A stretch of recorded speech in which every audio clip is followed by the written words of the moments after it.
On the other side of the world, there is a country called Happy Land, where the trees are 100 feet tall, and where the sun shines hotter than here. And, as you might very well expect, everybody who lives in Happy Land is as happy as the day is long. Wherever you go, you see smiling faces all around. It's such a happy place that even the flowers seem to smile in Happy Land. And as well as all the people being happy, all the animals in Happy Land are happy as well. If you've never seen a mouse smile, or a cat, or a dog, or even a worm, you go to Happy Land. Now, this story is about somebody who lives there, and who happens to be called Mr. Happy. Mr. Happy is fat, and round, and happy. He lives in a small cottage beside a lake at the foot of a mountain and close to a wood. One day, while Mr. Happy was out walking through the tall trees in those woods near his home, he came across something which was really rather extraordinary. There, in the trunk of one of the very tall trees, was a door. Not a very large door, but nevertheless, a door. A small, narrow, yellow door. I wonder who lives here, thought Mr. Happy to himself.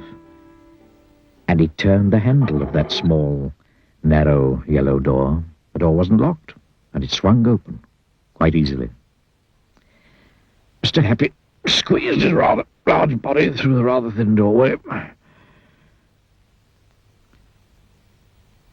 Just inside the small, narrow yellow door was a small, narrow, winding staircase leading downwards.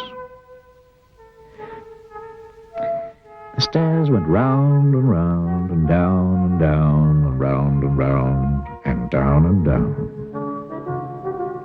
Eventually, after a long time, Mr. Happy reached the bottom of the staircase.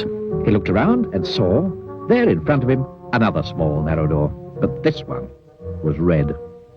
Mr. Happy knocked at the door. "Who's there?" said a voice. Sad, squeaky sort of voice. "Who's there?" Mr. Happy pushed open the red door slowly.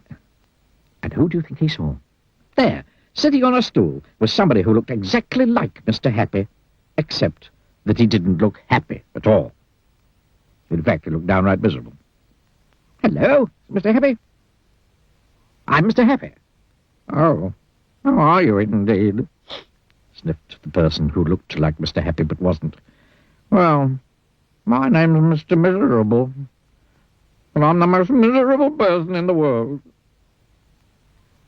"Why are you so miserable?" asked Mr. Happy. "Because I am," replied Mr. Miserable. "How would you like to be happy, like me?" asked Mr. Happy. "I'd give anything to be happy," said Mr. Miserable. "Well, I'm so miserable I don't think I ever could be happy," he added miserably.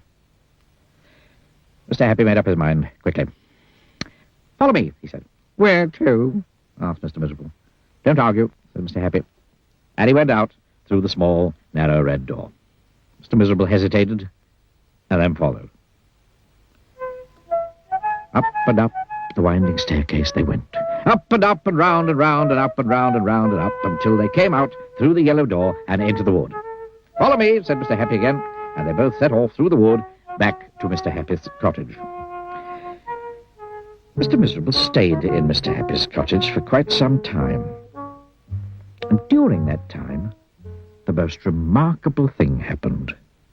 Because he was living in Happy Land, Mr. Miserable, ever so slowly, stopped being miserable. The corners of his mouth stopped turning down, and ever so slowly started turning up. And eventually, Mr. Miserable did something that he'd never done in the whole of his life. He smiled. And then he chuckled, which turned into a giggle, which became a laugh. A big, booming, hearty, huge, giant, large, enormous laugh.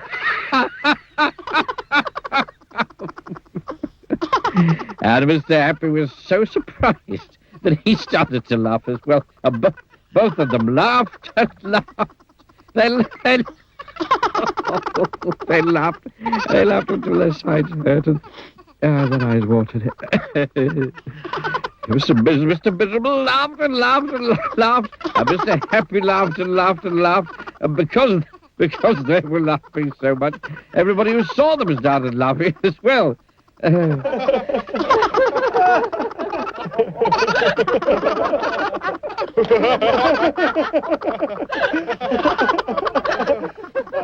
Even the birds started, and the trees started to laugh at the thought of somebody called Mr. Miserable who just couldn't stop laughing.